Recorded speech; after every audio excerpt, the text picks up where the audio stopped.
Chapter 24. The Plan That Failed. "But now," said Kemp with a side glance out of the window, "what are we to do?"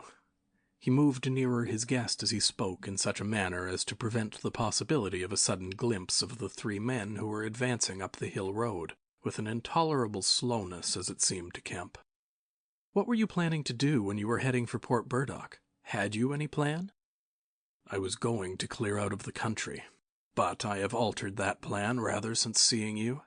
I thought it would be wise, now the weather is hot and invisibility possible, to make for the south, especially as my secret was known and everyone here would be on the lookout for a masked and muffled man. You have a line of steamers from here to France. My idea was to get aboard one and run the risks of the passage. Thence I could go by train into Spain or else get to Algiers. It would not be difficult. There a man might always be invisible, and yet live, and do things. I was using that tramp as a money box and luggage carrier until I decided how to get my books and things sent over to meet me." "That's clear." "And then the filthy brute must needs try and rob me. He has hidden my books, Kemp, hidden my books. If I can lay my hands on him." "Best plan to get the books out of him first." "But where is he? Do you know?" "He's in the town police station, locked up, by his own request, in the strongest cell in the place." "Cur," said the invisible man. "But that hangs up your plans a little." "We must get those books. Those books are vital." "Certainly," said Kemp, a little nervously, wondering if he had heard footsteps outside. "Certainly we must get those books. But that won't be difficult if he doesn't know they're for you." "No," said the invisible man, and thought. Kemp tried to think of something to keep the talk going, but the invisible man resumed of his own accord. "Blundering into your house, Kemp," he said, "changes all my plans, for you are a man that can understand. In spite of all that has happened, in spite of this publicity, of the loss of my books, of what I have suffered, there still remain great possibilities, huge possibilities." "You have told no one that I am here?" he asked abruptly. Kemp hesitated. "That was implied," he said. "No one?" insisted Griffin. "Not a soul." "Ah, now." The invisible man stood up, and sticking his arms akimbo began to pace the study. "I made a mistake, Kemp, a huge mistake in carrying this thing through alone. I have wasted strength, time, opportunities. Alone. It is wonderful how little a man can do alone. To rob a little, to hurt a little, and there is the end. What I want, Kemp, is a goalkeeper, a helper, and a hiding place, an arrangement whereby I can sleep and eat and rest in peace and unsuspected. I must have a confederate. With a confederate, with food and rest, 1,000 things are possible. Hitherto I have gone on vague lines. We have to consider all that invisibility means and all that it does not mean. It means little advantage for eavesdropping and so forth. One makes sounds. It's of little help, a little help perhaps, in housebreaking and so forth. Once you've caught me, you could easily imprison me. But on the other hand, I am hard to catch. This invisibility, in fact, is only good in 2 cases. It's useful in getting away, it's useful in approaching. It's particularly useful, therefore, in killing. I can walk round a man, whatever weapon he has, choose my point, strike as I like, dodge as I like, escape as I like." Kemp's hand went to his mustache. Was that a movement downstairs? "And it is killing we must do, Kemp." "It is killing we must do," repeated Kemp. "I'm listening to your plan, Griffin, but I'm not agreeing, mind. Why killing?" "Not wanton killing, but a judicious slaying. The point is, they know there is an invisible man, as well as we know there is an invisible man, and that invisible man, Kemp, must now establish a reign of terror. Yes, no doubt it's startling, but I mean it, a reign of terror. He must take some town like your Burdock and terrify and dominate it. He must issue his orders. He can do that in 1,000 ways. Scraps of paper thrust under doors would suffice. and all who disobey his orders he must kill, and kill all who would defend them." "Humph," said Kemp, no longer listening to Griffin, but to the sound of his front door opening and closing. "It seems to me, Griffin," he said, to cover his wandering attention, "that your Confederate would be in a difficult position." "No one would know he was a Confederate," said the Invisible Man eagerly, and then suddenly, "Hush, what's that downstairs?" "Nothing," said Kemp, and suddenly began to speak loud and fast. "I don't agree to this, Griffin," he said. "Understand me, I don't agree to this. Why dream of playing a game against the race? How can you hope to gain happiness? Don't be a lone wolf. Publish your results. Take the world, take the nation at least, into your confidence. Think what you might do with 1,000,000 helpers." The Invisible Man interrupted, arm extended. "There are footsteps coming upstairs," he said in a low voice. "Nonsense," said Kemp. "Let me see," said the Invisible Man, and advanced, arm extended, to the door. And then things happened very swiftly. Kemp hesitated for a second and then moved to intercept him. The Invisible Man started and stood still. "Traitor!" cried the voice, and suddenly the dressing-gown opened, and sitting down the unseen began to disrobe. Kemp made 3 swift steps to the door, and forthwith the Invisible Man, his legs had vanished, sprang to his feet with a shout. Kemp flung the door open. As it opened, there came a sound of hurrying feet downstairs and voices. With a quick movement, Kemp thrust the Invisible Man back, sprang aside, and slammed the door. The key was outside and ready. In another moment, Griffin would have been alone in the Belvedere study, a prisoner, save for one little thing. The key had been slipped in hastily that morning. As Kemp slammed the door, it fell noisily upon the carpet. Kemp's face became white. He tried to grip the door handle with both hands. For a moment he stood lugging. Then the door gave 6 inches, but he got it closed again. The second time it was jerked a foot wide, and the dressing-gown came wedging itself into the opening. His throat was gripped by invisible fingers, and he left his hold on the handle to defend himself. He was forced back, tripped, and pitched heavily into the corner of the landing. The empty dressing-gown was flung on the top of him. Halfway up the staircase was Colonel Adee, the recipient of Kemp's letter, the chief of the Burdock police. He was staring aghast at the sudden appearance of Kemp, followed by the extraordinary sight of clothing tossing empty in the air. He saw Kemp felled and struggling to his feet. He saw him rush forward and go down again, felled like an ox. Then suddenly he was struck violently by nothing. A vast weight, it seemed, leapt upon him, and he was hurled headlong down the staircase with a grip on his throat and a knee in his groin. An invisible foot trod on his back, a ghostly patter passed downstairs, and he heard the 2 police officers in the hall shout and run, and the front door of the house slammed violently. He rolled over and sat up, staring. He saw, staggering down the staircase, Kemp, dusty and disheveled, one side of his face white from a blow, his lip bleeding, and a pink dressing-gown and some underclothing held in his arms. "My God!" cried Kemp. "The game's up! He's gone!" Chapter 25. The Hunting of the Invisible Man. For a space, Kemp was too inarticulate to make Adee understand the swift things that had just happened. They stood on the landing, Kemp speaking swiftly, the grotesque swathings of Griffin still on his arm. But presently Adee began to grasp something of the situation. "He is mad," said Kemp. "Inhuman. He is pure selfishness. He thinks of nothing but his own advantage, his own safety. I have listened to such a story this morning of brutal self-seeking. He has wounded men. He will kill them unless we can prevent him. He will create a panic. Nothing can stop him. He is going out now, furious." "He must be caught," said Adee. "That is certain." "But how?" cried Kemp, and suddenly became full of ideas. "You must begin at once. You must set every available man to work. You must prevent his leaving this district. Once he gets away, he may go through the countryside as he wills, killing and maiming. He dreams of a reign of terror. A reign of terror, I tell you. You must set a watch on trains and roads and shipping. The garrison must help. You must wire for help. The only thing that may keep him here is the thought of recovering some books of notes he counts of value. I will tell you of that. There is a man in your police station, Marvel. I know, said a D. I know, those books, yes, but the tramp says he hasn't them. But he thinks the tramp has. And you must prevent him from eating or sleeping. Day and night the country must be astir for him. Food must be locked up and secured, all food, so that he will have to break his way to it. The houses everywhere must be barred against him.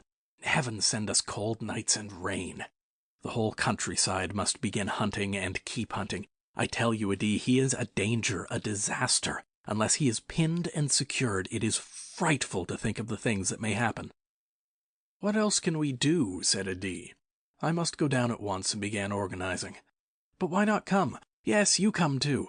Come, and we must hold a sort of council of war, get Hops to help and the railway managers. By Jove, it's urgent. Come along, tell me as we go. What else is there we can do? Put that stuff down. In another moment, Adi was leading the way downstairs.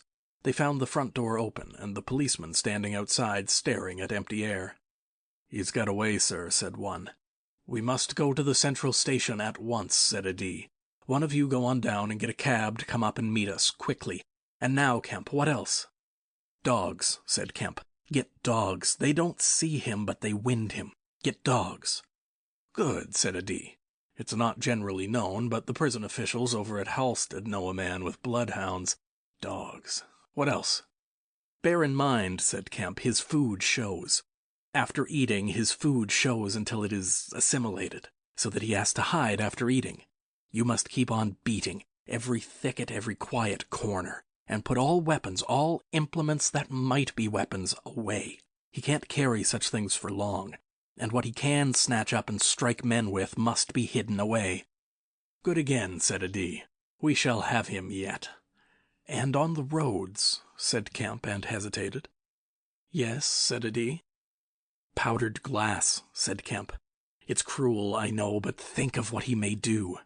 Adi drew the air in sharply between his teeth. It's unsportsmanlike. I don't know, but I'll have powdered glass got ready if he goes too far. The man's become inhuman, I tell you, said Kemp. I am as sure he will establish a reign of terror so soon as he has got over the emotions of this escape, as I am sure I am talking to you. Our only chance is to be ahead. He has cut himself off from his kind. His blood be upon his own head. Chapter 26. The Wicksteed Murder. The Invisible Man seems to have rushed out of Kemp's house in a state of blind fury. A little child playing near Kemp's gateway was violently caught up and thrown aside so that its ankle was broken, and thereafter for some hours the Invisible Man passed out of human perceptions. No one knows where he went nor what he did.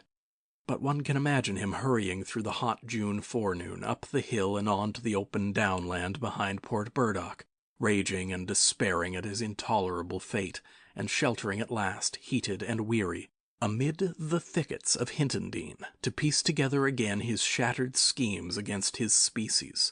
That seems the most probable refuge for him, for there it was he reasserted himself in a grimly tragical manner about 2 in the afternoon. One wonders what his state of mind may have been during that time, and what plans he devised. No doubt he was almost ecstatically exasperated by Kemp's treachery, and though we may be able to understand the motives that led to that deceit, we may still imagine and even sympathize a little with the fury the attempted surprise must have occasioned. Perhaps something of the stunned astonishment of his Oxford Street experiences may have returned to him, for he had evidently counted on Kemp's cooperation in his brutal dream of a terrorized world. At any rate, he vanished from human ken about midday, and no living witness can tell what he did until about 2:30. It was a fortunate thing, perhaps, for humanity, but for him it was a fatal inaction. During that time, a growing multitude of men scattered over the countryside were busy. In the morning he had still been simply a legend, a terror. In the afternoon, by virtue chiefly of Kemp's dryly worded proclamation, he was presented as a tangible antagonist, to be wounded, captured, or overcome, and the countryside began organizing itself with inconceivable rapidity. By 2 o'clock even he might still have removed himself out of the district by getting aboard a train, but after 2 that became impossible. Every passenger train along the lines on a great parallelogram between Southampton, Manchester, Brighton, and Horsham traveled with locked doors, and the goods traffic was almost entirely suspended, and in a great circle of 20 miles round Port Burdock, men armed with guns and bludgeons were presently setting out in groups of 3 and 4, with dogs, to beat the roads and fields. Mounted policemen rode along the country lanes, stopping at every cottage and warning the people to lock up their houses and keep indoors unless they were armed, and all the elementary schools had broken up by 3 o'clock, and the children, scared and keeping together in groups, were hurrying home. Kemp's proclamation, signed indeed by a D, was posted over almost the whole district by 4 or 5 o'clock in the afternoon. It gave briefly but clearly all the conditions of the struggle: the necessity of keeping the Invisible Man from food and sleep, the necessity for incessant watchfulness, and for a prompt attention to any evidence of his movements. And so swift and decided was the action of the authorities, so prompt and universal was the belief in this strange being, that before nightfall an area of several hundred square miles was in a stringent state of siege. And before nightfall, too, a thrill of horror went through the whole watching, nervous countryside, going from whispering mouth to mouth, swift and certain over the length and breadth of the country, past the story of the murder of Mr. Wicksteed. If our supposition that the Invisible Man's refuge was the Hintondean thickets, then we must suppose that in the early afternoon he sallied out again, bent upon some project that involved the use of a weapon. We cannot know what the project was, but the evidence that he had the iron rod in hand before he met Wicksteed is to me at least overwhelming. Of course we can know nothing of the details of that encounter. It occurred on the edge of a gravel pit, not 200 yards from Lord Burdock's lodge gate. Everything points to a desperate struggle: the trampled ground, the numerous wounds Mr. Wicksteed received, his splintered walking stick. But why the attack was made, save in a murderous frenzy, it is impossible to imagine. Indeed, the theory of madness is almost unavoidable. Mr. Wicksteed was a man of 45 or 46, steward to Lord Burdock, of inoffensive habits and appearance, the very last person in the world to provoke such a terrible antagonist. Against him, it would seem, the Invisible Man used an iron rod dragged from a broken piece of fence. He stopped this quiet man going quietly home to his midday meal, attacked him, beat down his feeble defenses, broke his arm, felled him, and smashed his head to a jelly. Of course, he must have dragged this rod out of the fencing before he met his victim. He must have been carrying it ready in his hand. Only 2 details beyond what has already been stated seem to bear on the matter. One is the circumstance that the gravel pit was not in Mr. Wicksteed's direct path home, but nearly a couple 100 yards out of his way. The other is the assertion of a little girl to the effect that, going to her afternoon school, she saw the murdered man trotting in a peculiar manner across a field towards the gravel pit. Her pantomime of this action suggests a man pursuing something over the ground, before him striking at it ever and again with his walking stick. She was the last person to see him alive. He passed out of her sight to his death, the struggle being hidden from her only by a clump of beech trees and a slight depression in the ground. Now this, to the present writer's mind at least, lifts the murder out of the realm of the absolutely wanton. We may imagine that Griffin had taken the rod as a weapon indeed, but without any deliberate intention of using it in murder. Wicksteed may then have come by and noticed this rod inexplicably moving through the air. Without any thought of the Invisible Man, for Port Burdock is 10 miles away, he may have pursued it. It is quite conceivable that he may not have even heard of the Invisible Man. One can then imagine the Invisible Man making off, quietly in order to avoid discovering his presence in the neighborhood, and Wicksteed, excited and curious, pursuing this unaccountably locomotive object, finally striking at it. No doubt the Invisible Man could easily have distanced his middle-aged pursuer under ordinary circumstances, but the position in which Wicksteed's body was found suggests that he had the ill luck to drive his quarry into a corner between a drift of stinging nettles and the gravel pit. To those who appreciate the extraordinary irascibility of the Invisible Man, the rest of the encounter will be easy to imagine. But this is pure hypothesis. The only undeniable facts, for stories of children are often unreliable, are the discovery of Wicksteed's body done to death and of the blood-stained iron rod flung among the nettles. The abandonment of the rod by Griffin suggests that in the emotional excitement of the affair, the purpose for which he took it, if he had a purpose, was abandoned. He was certainly an intensely egotistical and unfeeling man, but the sight of his victim, his first victim, bloody and painful at his feet, may have released some long-pent fountain of remorse which, for a time, may have flooded whatever scheme of action he had contrived. After the murder of Mr. Wicksteed, he would seem to have struck across the country towards the downland. There is a story of a voice heard about sunset by a couple of men in a field near Fern Bottom. It was wailing and laughing, sobbing and groaning, and ever and again it shouted. It must have been queer hearing. It drove up across the middle of a clover field and died away towards the hills. That afternoon the Invisible Man must have learnt something of the rapid use Kemp had made of his confidences. He must have found houses locked and secured. He may have loitered about railway stations and prowled about inns, and no doubt he read the proclamations and realized something of the nature of the campaign against him. And as the evening advanced, the fields became dotted here and there with groups of 3 or 4 men, and noisy with the yelping of dogs. These men-hunters had particular instructions in the case of an encounter as to the way they should support one another, but he avoided them all. We may understand something of his exasperation, and it could have been none the less because he himself had supplied the information that was being used so remorselessly against him. For that day at least he lost heart. For nearly 24 hours, save when he turned on Wicksteed, he was a hunted man.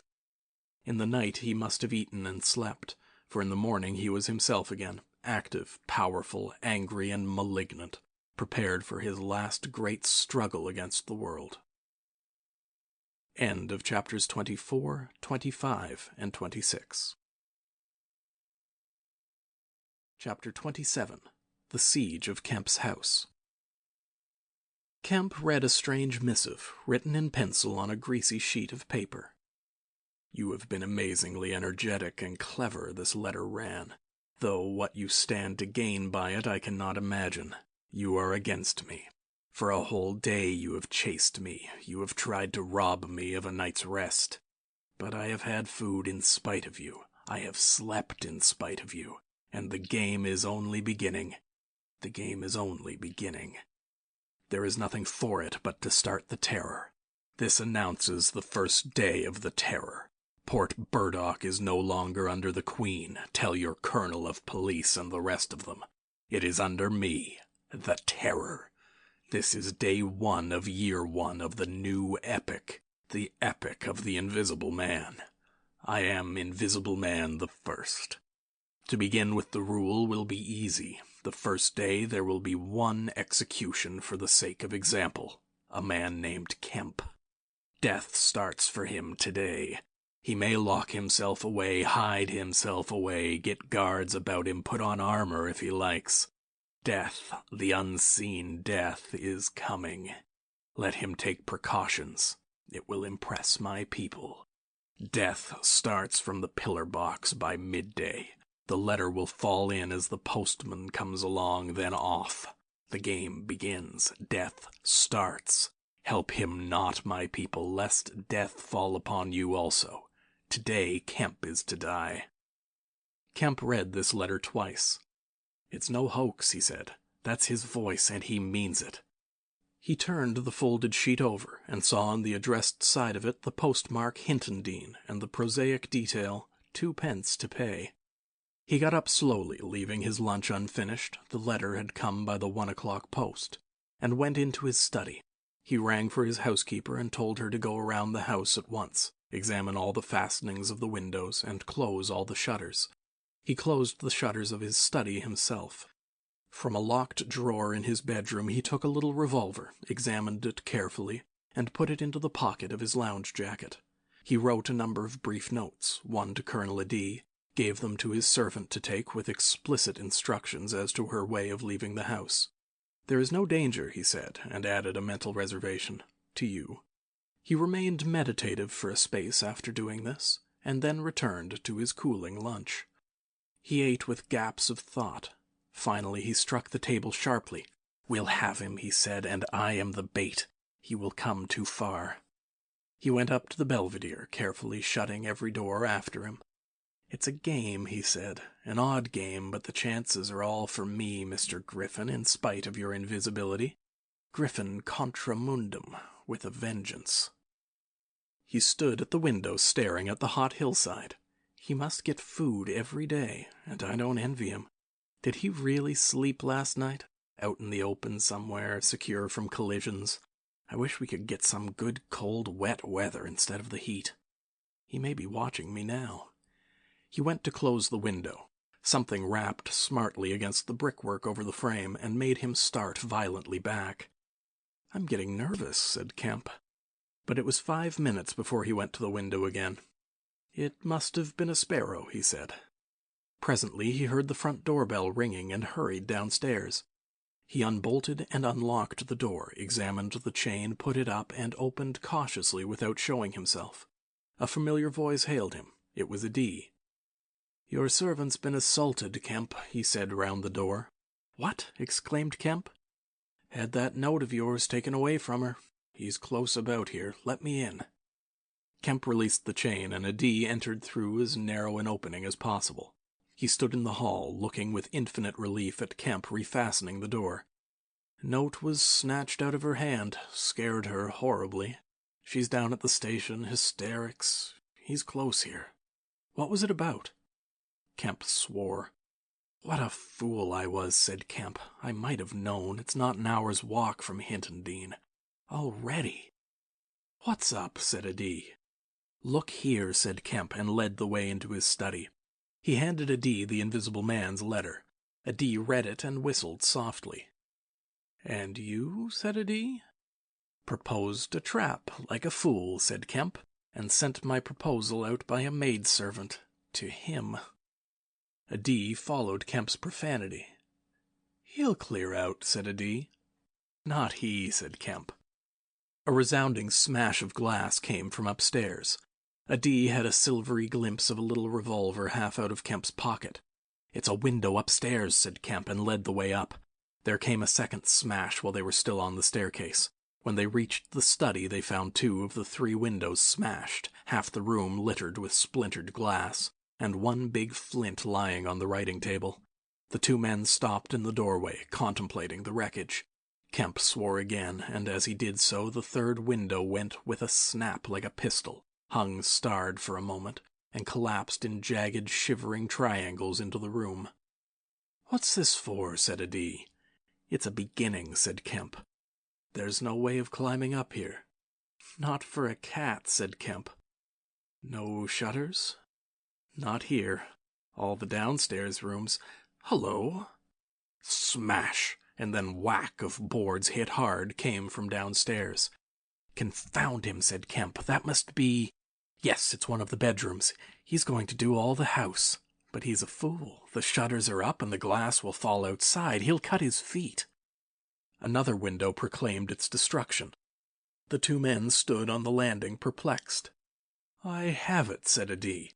"Let me have a stick or something, and I'll go down to the station and get the bloodhounds put on. That ought to settle him. They're hard by, not 10 minutes." Another window went the way of its fellows. "You haven't a revolver?" asked Adee. Kemp's hand went to his pocket. Then he hesitated. "I haven't one. At least, to spare." "I'll bring it back," said Adee. "You'll be safe here." Kemp, ashamed of his momentary lapse from truthfulness, handed him the weapon. "Now for the door," said Adee. As they stood hesitating in the hall, they heard one of the first-floor bedroom windows crack and clash. Kemp went to the door and began to slip the bolts as silently as possible. His face was a little paler than usual. "You must step straight out," said Kemp. In another moment Adee was on the doorstep, and the bolts were dropping back into the staples. He hesitated for a moment, feeling more comfortable with his back against the door. Then he marched upright and square down the steps. He crossed the lawn and approached the gate. A little breeze seemed to ripple over the grass. Something moved near him. "Stop a bit," said a voice, and Adee stopped dead and his hand tightened on the revolver. "Well?" said Adee, white and grim and every nerve tense. "Oblige me by going back to the house," said the voice, as tense and grim as Adee's. "Sorry," said Adi, a little hoarsely, and moistened his lips with his tongue. The voice was on his left front, he thought. Suppose he were to take his luck with a shot. "What are you going for?" said the voice, and there was a quick movement of the two and a flash of sunlight from the open lip of Adi's pocket. Adi desisted and thought. "Where I go," he said slowly, "is my own business." The words were still on his lips when an arm came round his neck, his back felt a knee, and he was sprawling backward. He drew clumsily and fired absurdly, and in another moment he was struck in the mouth and the revolver wrested from his grip. He made a vain clutch at a slippery limb, tried to struggle up, and fell back. "Damn," said Adi. The voice laughed. "I'd kill you now if it wasn't the waste of a bullet," it said. He saw the revolver in midair 6 feet off, covering him. "Well," said Adi, sitting up. "Get up," said the voice. Adi stood up. "Attention," said the voice, and then fiercely, "Don't try any games. Remember, I can see your face if you can't see mine. You've got to go back to the house." "He won't let me in," said Adi. "That's a pity," said the invisible man. "I've got no quarrel with you." Adi moistened his lips again. He glanced away from the barrel of the revolver and saw the sea far off, very blue and dark under the midday sun, the smooth green down, the white cliff of the head, and the multitudinous town, and suddenly he knew that life was very sweet. His eyes came back to this little metal thing hanging between heaven and earth 6 yards away. "What am I to do?" he said sullenly. "What am I to do?" asked the invisible man. "You will get help. The only thing for you is to go back." "I will try. If he lets me in, will you promise not to rush the door?" "I've got no quarrel with you," said the voice. Kemp had hurried upstairs after letting Adi out, and now, crouching among the broken glass and peering cautiously over the edge of the study windowsill, he saw Adi stand parleying with the unseen. "Why doesn't he fire?" whispered Kemp to himself. Then the revolver moved a little, and the glint of sunlight flashed in Kemp's eyes. He shaded his eyes and tried to see the source of the blinding beam. "Surely," he said, "Adi has given up the revolver." "Promise not to rush the door," Adi was saying. "Don't push a winning game too far. Give a man a chance." "You go back to the house. I tell you flatly I will not promise anything." Adi's decision seemed suddenly made. He turned towards the house, walking slowly with his hands behind him. Kemp watched him, puzzled. The revolver vanished, flashed again into sight, vanished again, and became evident on a closer scrutiny as a little dark object following Adi. Then things happened very quickly. Adi leapt backwards, swung around, clutched at this little object, missed it, threw up his hands, and fell forward on his face, leaving a little puff of blue in the air. Kemp did not hear the sound of the shot. Adi writhed, raised himself on one arm, fell forward, and lay still. For a space Kemp remained staring at the quiet carelessness of Adi's attitude. The afternoon was very hot and still. Nothing seemed stirring in all the world save a couple of yellow butterflies chasing each other through the shrubbery between the house and the road gate. Adi lay on the lawn near the gate. The blinds of all the villas down the hill road were drawn, but in one little green summer house was a white figure, apparently an old man asleep. Kemp scrutinized the surroundings of the house for a glimpse of the revolver, but it had vanished. His eyes came back to Adi. The game was opening well.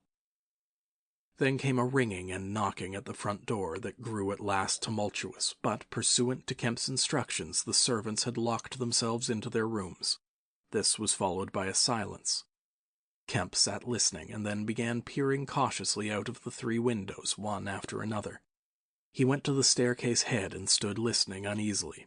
He armed himself with his bedroom poker and went to examine the interior fastenings of the ground-floor windows again. Everything was safe and quiet. He returned to the belvedere. Adi lay motionless over the edge of the gravel just as he had fallen. Coming along the road by the villas were the housemaid and 2 policemen. Everything was deadly still. The 3 people seemed very slow in approaching. He wondered what his antagonist was doing. He started. There was a smash from below. He hesitated and went downstairs again. Suddenly the house resounded with heavy blows and the splintering of wood. He heard a smash and the destructive clang of the iron fastenings of the shutters. He turned the key and opened the kitchen door. As he did so, the shutters, split and splintering, came flying inward. He stood aghast. The window frame, save for one crossbar, was still intact, but only little teeth of glass remained in the frame. The shutters had been driven in with an axe, and now the axe was descending in sweeping blows upon the window frame and the iron bars defending it. Then suddenly it leapt aside and vanished. He saw the revolver lying on the path outside, and the little weapon sprang into the air. He dodged back. The revolver cracked just too late, and a splinter from the edge of the closing door flashed over his head. He slammed and locked the door, and as he stood outside he heard Griffin shouting and laughing. Then the blows of the axe with its splitting and smashing consequences were resumed. Kemp stood in the passage trying to think. In a moment the invisible man would be in the kitchen. This door would not keep him a moment, and then... A ringing came at the front door again. It would be the policeman. He ran into the hall, put up the chain, and drew the bolts. He made the girl speak before he dropped the chain, and the three people blundered into the house in a heap, and Kemp slammed the door again. "The invisible man," said Kemp. "He has a revolver with 2 shots left. He's killed a D. Shot him, anyhow. Didn't you see him on the lawn? He's lying there." "Who?" said one of the policemen. "A D," said Kemp. "We came in the back way," said the girl. "What's that smashing?" asked one of the policemen. "He's in the kitchen, or will be. He has found an axe." Suddenly the house was full of the invisible man's resounding blows on the kitchen door. The girl stared towards the kitchen, shuddered, and retreated into the dining room. Kemp tried to explain in broken sentences. They heard the kitchen door give. "This way," said Kemp, starting into activity, and bundled the policeman into the dining room doorway. "Poker," said Kemp, and rushed to the fender. He handed the poker he had carried to the policeman and the dining room one to the other. He suddenly flung himself backwards. "Whoop," said one policeman, ducked, and caught the axe on his poker. The pistol snapped its penultimate shot and ripped a valuable Sidney Cooper. The second policeman brought his poker down on the little weapon, as one might knock down a wasp, and sent it rattling to the floor. At the first clash the girl screamed, stood screaming for a moment by the fireplace, and then ran to open the shutters, possibly with an idea of escaping by the shattered window. The axe receded into the passage and fell to a position about 2 feet from the ground. They could hear the invisible man breathing. "Stand away, you two," he said. "I want that man Kemp." "We want you," said the first policeman, making a quick step forward and wiping with his poker at the voice. The invisible man must have started back, and he blundered into the umbrella stand. Then, as the policeman staggered with the swing of the blow he had aimed, the invisible man countered with the axe. The helmet crumpled like paper, and the blow sent the man spinning to the floor at the head of the kitchen stairs. But the second policeman, aiming behind the axe with his poker, hit something soft that snapped. There was a sharp exclamation of pain, and then the axe fell to the ground. The policeman wiped again at vacancy and hit nothing. He put his foot on the axe and struck again. Then he stood, poker clubbed, listening intent for the slightest movement. He heard the dining room window open, and a quick rush of feet within. His companion rolled over and sat up, with the blood running down between his eye and ear. "Where is he?" asked the man on the floor. "Don't know. I've hit him. He's standing somewhere in the hall, unless he slipped past you. Dr. Kemp. Sir." Pause. "Dr. Kemp!" cried the policeman again. The second policeman began struggling to his feet. He stood up. Suddenly the faint pad of bare feet on the kitchen stairs could be heard. "Yap!" cried the first policeman, and incontinently flung his poker. It smashed a little gas bracket. He made as if he would pursue the invisible man downstairs. Then he thought better of it and stepped into the dining room. "Dr. Kemp," he began, and stopped short. "Dr. Kemp's a hero," he said, as his companion looked over his shoulder. The dining room window was wide open, and neither housemaid nor Kemp was to be seen. The second policeman's opinion of Kemp was terse and vivid. Chapter 28. The Hunter Hunted. Mr. Heelis, Mr. Kemp's nearest neighbor among the villa holders, was asleep in his summer house when the siege of Kemp's house began. Mr. Heelis was one of the sturdy minority who refused to believe in all this nonsense about an invisible man. His wife, however, as he was subsequently to be reminded, did. He insisted upon walking about his garden just as if nothing was the matter, and he went to sleep in the afternoon in accordance with the custom of years. He slept through the smashing of windows, and then woke up suddenly with a curious persuasion of something wrong. He looked across at Kemp's house, rubbed his eyes, and looked again. Then he put his feet to the ground and sat listening. He said he was damned, but still the strange thing was visible.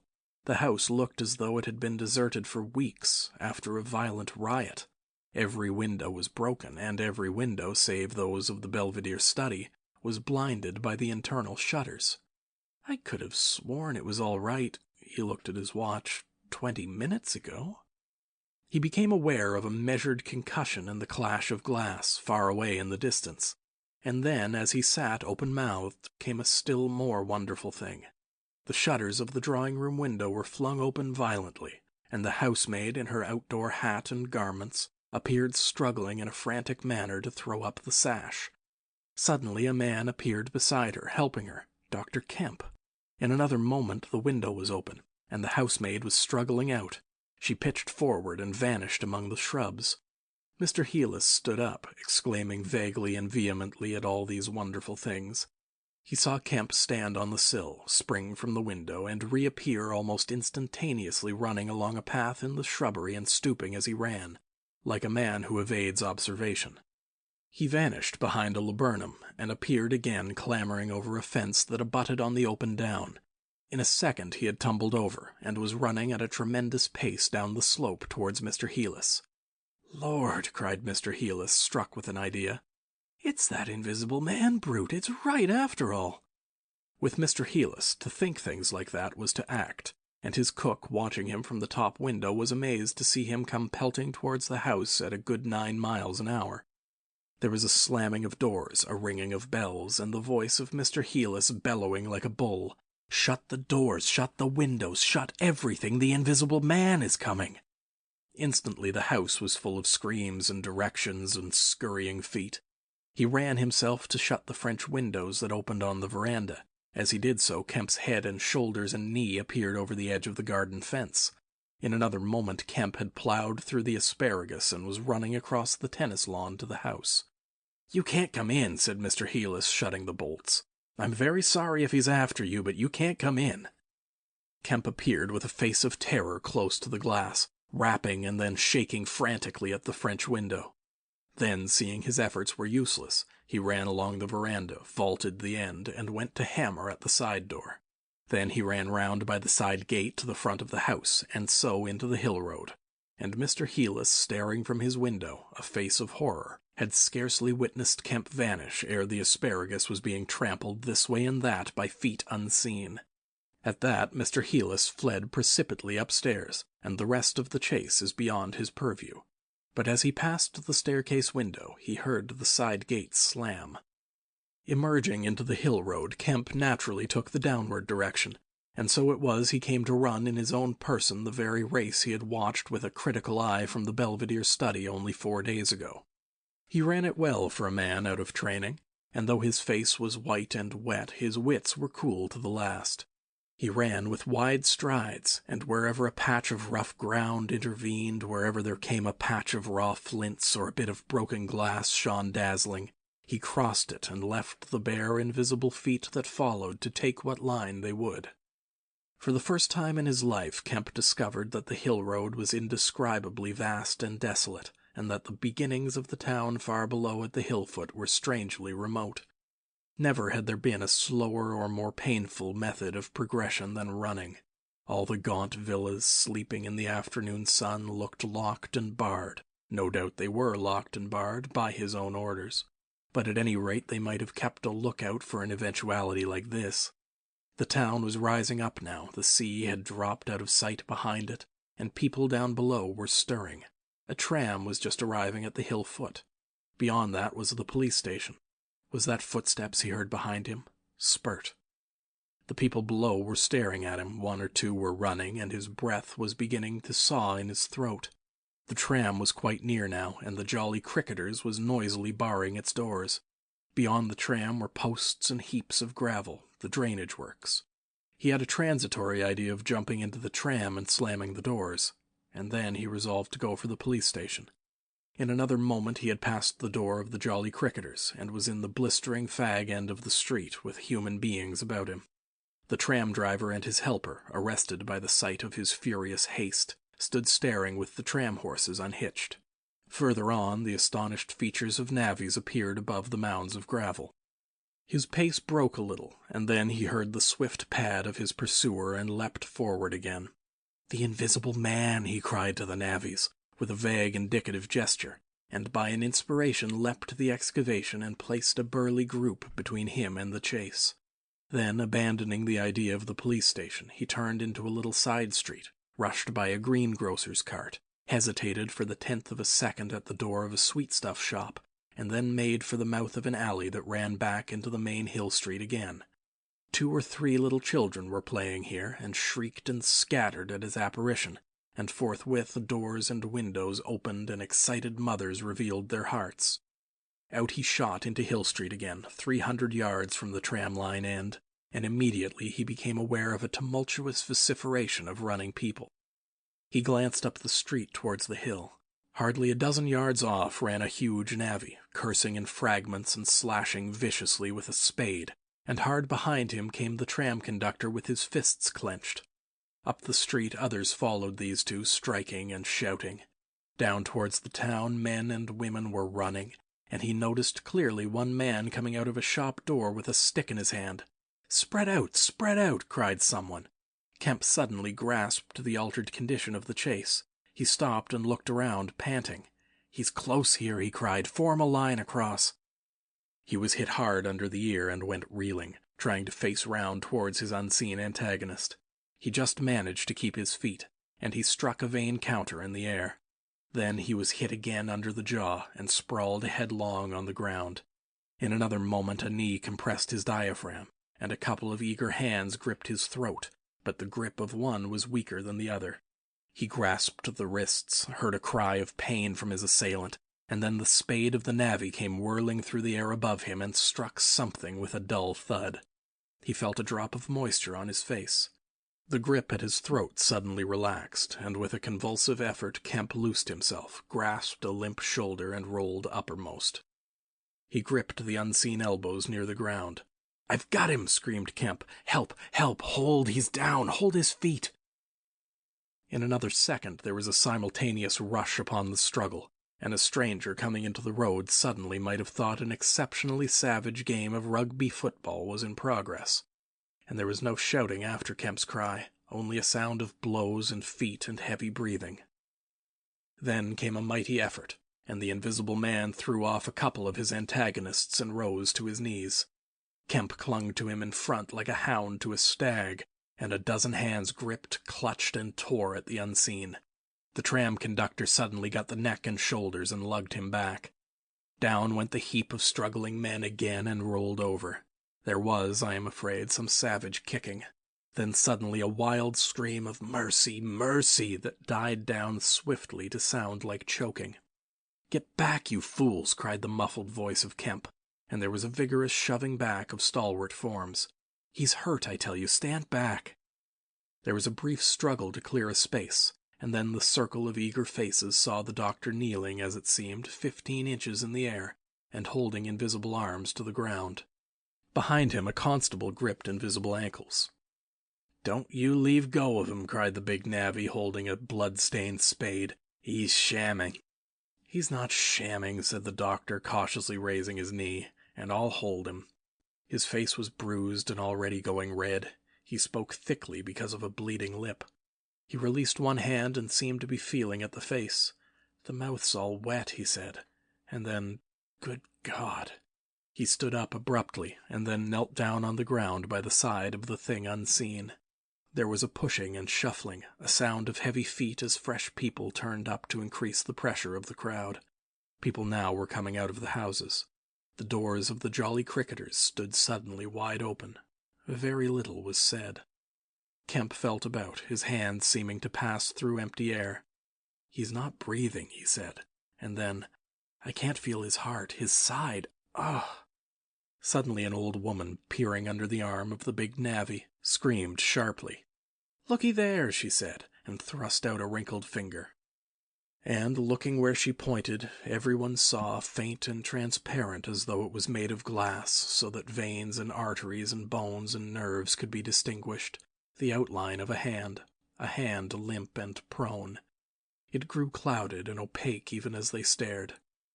"Hullo," cried the constable, "here's his feet a-showin'."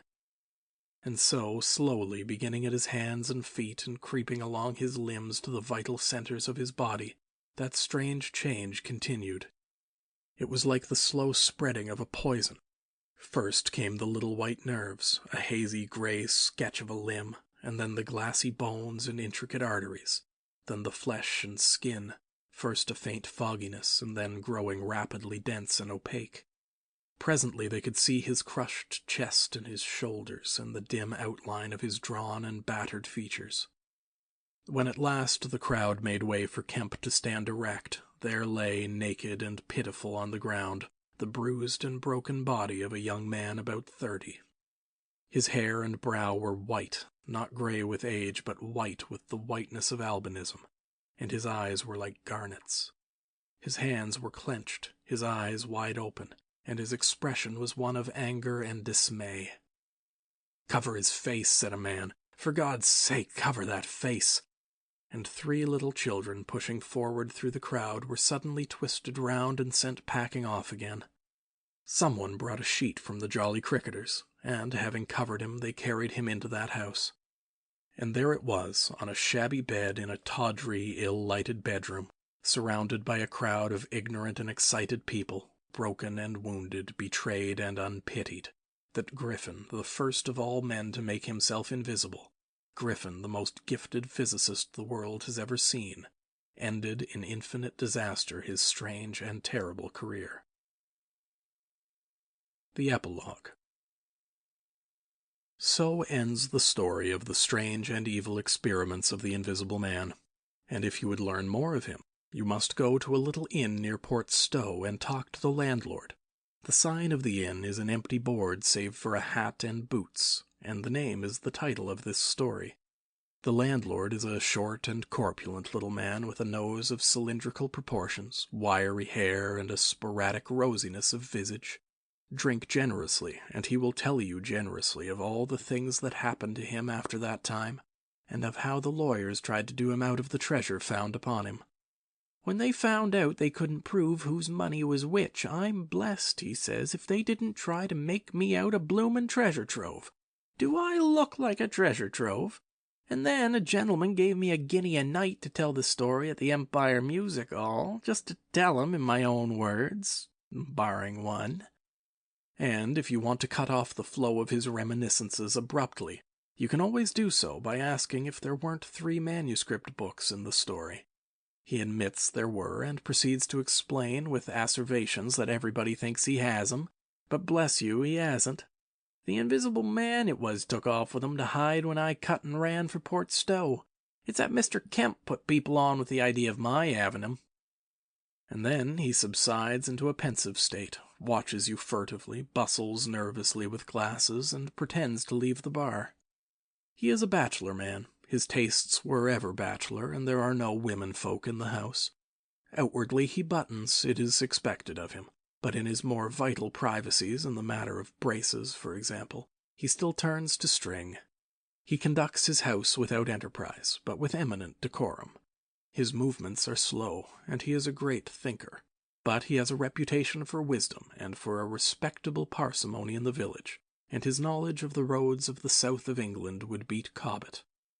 And on Sunday mornings, every Sunday morning, all the year round, while he is closed to the outer world, and every night after 10, he goes into his bar-parlour, bearing a glass of gin faintly tinged with water, and having placed this down, he locks the door and examines the blinds, and even looks under the table, and then, being satisfied of his solitude, he unlocks the cupboard, and a box in the cupboard, and a drawer in that box, and produces 3 volumes bound in brown leather, and places them solemnly in the middle of the table.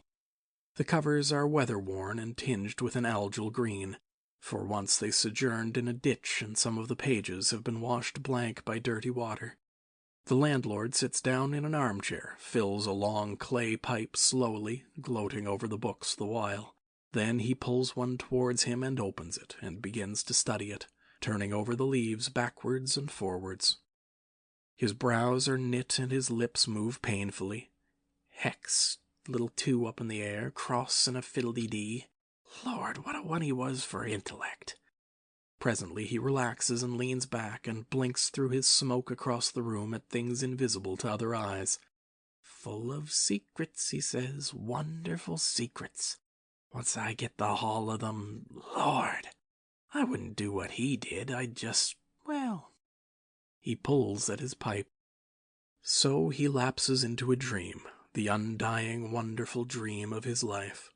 And though Kemp has fished unceasingly, no human being save the landlord knows those books are there, with the subtle secret of invisibility and a dozen other strange secrets written therein, and none other will know of them until he dies. End of chapters 27, 28, and epilogue. End of The Invisible Man by H.G. Wells.